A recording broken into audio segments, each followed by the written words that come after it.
Normally তোমরা SSC পরীক্ষার আগে দাও নাই, কিন্তু প্রত্যেকটা বোর্ড পরীক্ষার সময় বিশেষ করে এসএসসিতে পরীক্ষা কেন্দ্রের যে টয়লেটগুলো থাকে সেগুলো নকলের বোঝাই থাকে। এবার এই নকল, যে টয়লেটের নকল নিয়ে একদম সরাসরি এই পয়েন্টটাতে শিক্ষামন্ত্রী কিছু কথা বলেছেন, তোমাদের জানা উচিত। পরীক্ষা কেন্দ্রের টয়লেটে নকল রাখা নতুন কিছু নয়, আমরা দীর্ঘদিন ধরে দেখে আসছি।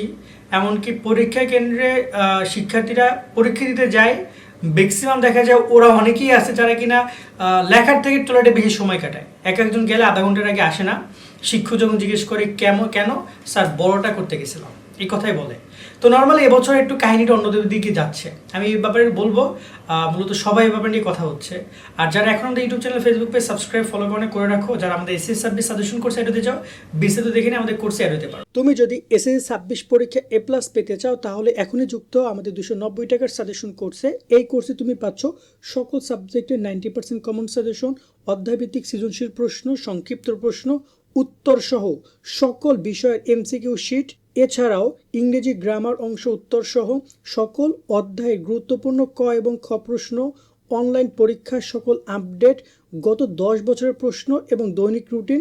ইতিমধ্যে আমাদের কোর্সে যুক্ত হয়েছে কয়েকশো শিক্ষার্থী এবং তারা সাজেশনগুলো ডাউনলোড করে পড়া শুরু করে দিয়েছে। তাই দেরি না করে এখনই যুক্ত আমাদের সাজেশন কোর্সে। এই নাম্বারে 290 টাকা বিকাশ বা নগদ থেকে সেন্ড মানি করে আমাদেরকে জানাও। বিস্তারিত কমেন্ট এবং ডিসক্রিপশনে দেওয়া রইল। আশা করি তুমি বিস্তারিত দেখেছো। চাইলে কোর্সে জয়েন হয়ে সকল বিষয় শিটগুলো কালেক্ট করে পড়ালেখা করতে পারো। তাতে অন্তপক্ষে তোমাকে টয়লেটে যেতে হবে না, কারণ এগুলো থেকে ইনশাল্লাহ পরীক্ষা কমন আসবে।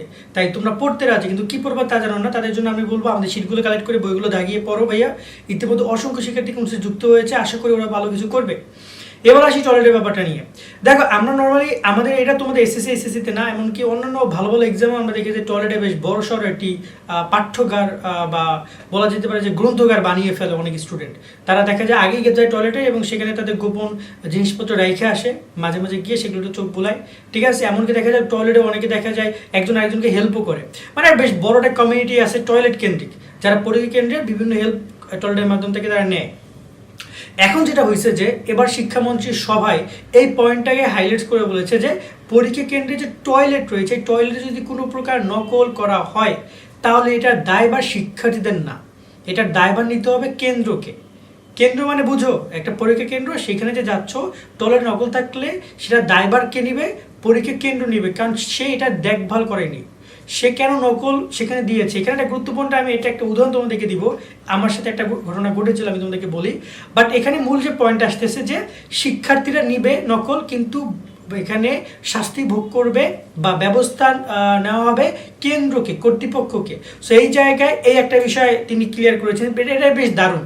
কারণ শিক্ষার্থীরা তো নেবেই, অনেক শিক্ষার্থীরা আছে যারা দেখা যায় একটু পড়ার ক্ষেত্রে যায়, পড়তে যায় বা কিছুটা নিয়ে যায়, তারা ওইখানে রাইখে আসবে। শিক্ষার্থীকে ঠেকানো খুবই টাফ, বাট এখানে পরীক্ষা কেন্দ্র কর্তৃপক্ষকে তারা এখানে ঠেকিয়ে দিচ্ছে। এখন এখানে যেটা করবে তারা, আমি একটা বার দেখেছিলাম আমার হচ্ছে যে BBEd এক্সামে, যে এরকমের পরীক্ষা কেন্দ্রে সবাই পরীক্ষা শুরুর আগে নকল টকল রেখে আসছে, খুবই ভালো কথা। তো ওইখানে যিনি কেন্দ্র সচিব ছিলেন তিনি কি করছেন, পরীক্ষা শুরু হয়েছে তার সাথে সাথে তিনিও লোক পাঠাইছেন।